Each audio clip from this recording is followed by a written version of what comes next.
Every year I am told, small guards aren't going to be the meta, big guards are back. And then guess what happens? We start the year, everyone makes big guards, and by a month or two in, small guards are back to being the meta. So if there's any pattern that I've followed, it's that small guards will always remain being the meta in this game, no matter what ends up happening. You can never go bad making a small guard. Will big guards be good? They look like it, and they look like they'll be pretty good this year. But at the end of the day, small guards will always be viable no matter what game we're playing. They always have a purpose, whether it's rec or threes. Twos, they can be a little iffy, but even then, they always have a purpose in this game. And that's why today I'm bringing you what I believe is the best small guard build in the game. It takes cap breakers into consideration, it takes specialization into consideration, and I'm going to show you guys that today. To start off, we are 6'2" point guard at 184 pounds with a 6'3" wingspan. The finishing, in my opinion, is the least important aspect of this build. Is it cool to get dunks? Yes. And don't get me wrong, with the 70 driving dunk, you still get flashy park dunks. I mean, are you getting contact dunks? No. But you are able to do some cool looking dunks at the end of the day, but that's not what we're here for. But to go over the finishing, close shots of 69, the driving layups of 77, the driving dunks of 70, standing dunks of 26, and the post controls of 32. You're not going to get anything crazy with these stats. That's not what they're here for. They are viable and they work, and they will get the job done at the end of the day. For the shooting, I have an 84 mid-range, a 94 three-pointer, and a 73 free throw. With the 94 three-pointer, I plan to put 5 cap breakers on it, and that way we'll be up to a 99 and have all legend shooting badges.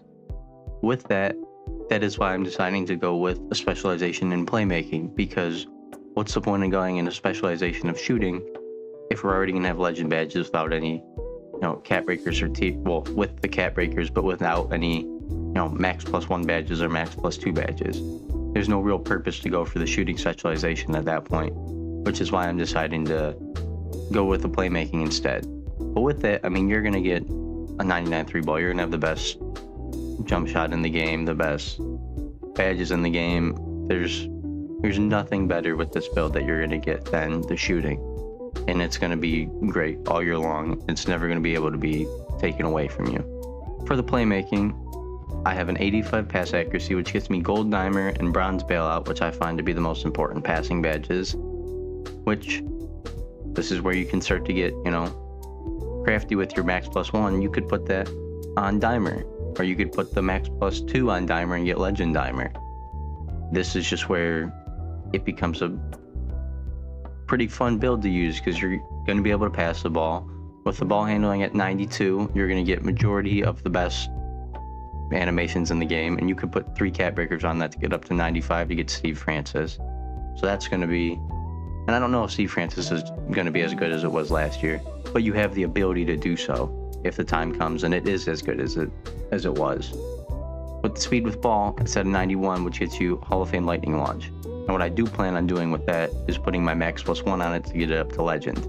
That way I didn't have to spend the 3 attribute points, which then ties into speed as well. And then you're spending 6 for +3 speed with ball and +3 speed, which is pretty expensive. I was able to put it onto a 91 with the plan in mind that I'm going to use my max +1 to get that up to legend.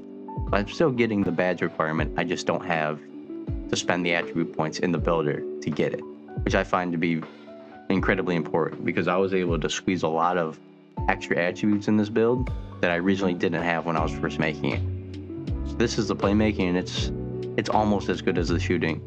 The shooting, it's hard to touch all legend badges, but the playmaking, there's a lot more well-roundedness to it. You get the ball handle and you get the speed with the ball, but you also get the pass accuracy, which allows you, with the specialization, to add cap breakers on and get a good amount of Hall of Fame badges, if not legend, regarding how you decide to use those cap breakers. Because if you put them on here, you can get up to a 97 ball handle, get up to a 90 pass accuracy. You can get a lot of badges squeezed out with the cap breakers and where the attributes are set at base. You're already getting a good amount of badges as is. But that's what I've decided to go with the playmaking, and that's why I've decided to specialize in playmaking as well. Now, anytime you make a build like this, you kind of expect the defense to take a little bit of a hit, but this is, in all honesty, one of the better defensive small guards I've made in the last couple of years. I mean, with an 85 perimeter defense, you're pretty much getting all silver defensive badges, which aren't great, don't get me wrong, you're not going to be a lock, but you're also not going to be a liability out there. You can hold your own a little bit. Like, it's not going to be as bad as I've seen in years past for some small guards, you know, to get that 99-3, now they're at a 71 prim, and, you know, they only have silver interceptor, whereas with this build, you get all silver, you know, perimeter defense badges, and you get gold interceptor, which when you get your max +1, you can put that on and make that Hall of Fame interceptor. Like, there's a lot of room to work with this build, just off of the base attributes alone. I mean, to be able to get, and this is what I was talking about earlier with the speed with ball. I didn't have defense like this when my speed with ball was at a 94. It was too expensive, and I didn't have the room to work with it. Whereas you look at it now, I'm no longer a liability on defense. Am I 6'2"? Yeah. But at the end of the day, badges are what matter most, and I was able to squeeze out a good amount of badges on defense. So with that being said, I do have a 40 interior, 85 prim, 85 steal, and a 35 block. Now, the rebounding isn't important. This is already probably going to be pushed on you just based off of, you know, the connections between attributes. But you have 25 rebound, 25 offensive rebound, and a 45 defensive rebound. Now, for the physicals, you do get a 91 speed, so you will be moving with or without the ball. Does not matter, you're going to be incredibly fast.